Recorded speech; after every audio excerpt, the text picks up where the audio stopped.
আমার অধীনস্থ স্ত্রী, আমার ছেলে, আমার মেয়ে, আমার অধীনে যারা, তাদের ঈমান আমলের হেফাজত কার দায়িত্ব? অভিভাবক। কার দায়িত্ব বলেন না কেন? অভিভাবক। অভিভাবক। 3 বছরের বাচ্চাটা সারাক্ষণ মোবাইল টিপে কেন? তার মা নাই? 12 বছরের ছেলেটা সারাক্ষণ মোবাইল টিপে কেন? কেন তার বাপ নাই? আপনি চিরানি খান, আপনি গাছনি কাটেন, কার জন্য আপনি রোজগার করেন? এত টাকা, এত ঘাম, এত পয়সা আপনি রোজগার করছেন ওর জন্য? কার জন্য বিল্ডিং করলেন? ও তো 1 ওয়াক্ত নামাজ পড়ে না। এই দুশ্মন আপনার জন্য কি উপকারে আসবে? কথা বলে না?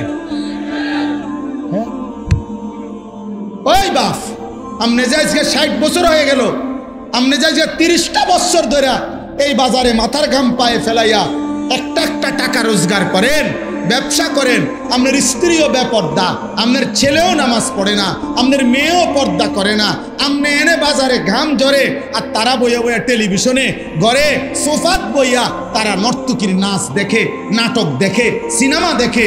আপনার ছেলে এলাকার আরো 2-4টা বখাটের লগে পুরা দমে মোবাইলে উলঙ্গ ছবি দেখছে, আর আমনের ঘাম বাইয়া বাইয়া পড়তেছে একটা একটা টাকার জন্য।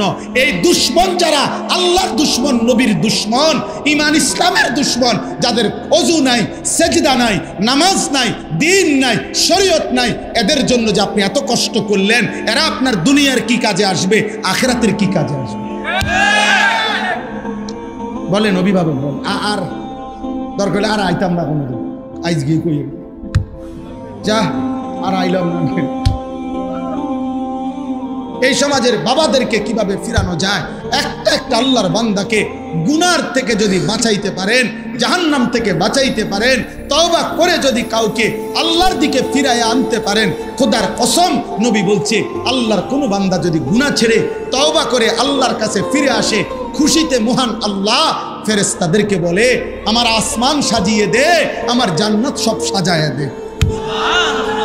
ফেরেশতারা বলে, মাওলা কেন আসমান সাজাইলেন, কেন জান্নাত সাজাইলেন? আল্লাহ বলে, আসলাহাল আবদু মাওলাহু, আজ এক গোলাম যে আমার থেকে ভাইগা গেছিল, যে আমার অনেক দিন সেজদা দেয় নাই, যে আমার অনেক দিন ডাকে নাই, যে আমার অনেক দিন গোলামি করে নাই, আমার এমন একজন ভেগে যাওয়া বান্দা আজকে আমি মাওলার সাথে তার সম্পর্ক ঠিক করে ফেলছে, তওবা করে চোখের পানি ছেড়ে দিছে, আমি তারে মাফ করে দিছি। এই খুশিতে আমি আসমান সাজিয়ে দিলাম, জান্নাত সাজিয়ে